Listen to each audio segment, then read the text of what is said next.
এক পড়ন্ত বিকেলে সমুদ্রের ধারে এক কাপল বসে আছে, আর দূরে একাকী একটা মানুষ বসে আছে।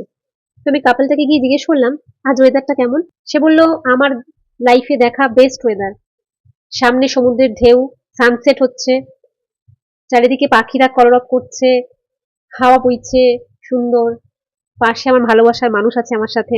মনে হচ্ছে সময়টা এখানেই থেমে যাক, সারা জীবন এখানেই বসে থাকি আমার ভালোবাসার মানুষের হাত ধরে। আর দূরে সেই লোকটাকে গিয়ে জিজ্ঞেস করলাম, আজ ওয়েদারটা কেমন?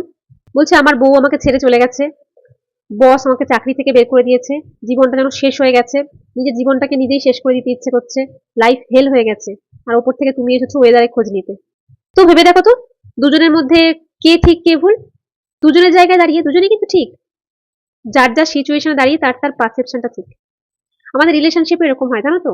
দুটো মানুষের মধ্যে যখন মতের অমিল হচ্ছে। তখন এর দিক দিয়ে এও হয়তো ঠিক, এর দিক দিয়ে এও হয়তো ঠিক, বাট কেউ কারোর সঙ্গে ঠিকঠাক কমিউনিকেট করতে পারে না, ঠিকঠাক ভাবে বোঝাতে পারে না কেউ কারো পারসেপশনটা।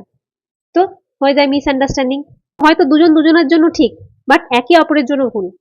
So perception can be wrong. অন্যের দৃষ্টিভঙ্গিটা আমাদের দেখতে হবে, যে সে কি বলতে চাইছে, সে কোন অ্যাঙ্গেল থেকে আমাকে এই কথাটা বলছে বা বোঝাতে চাইছে, তাই না? আর আমাদেরটাই আমরা ঠিক মনে করি। Perception is projection.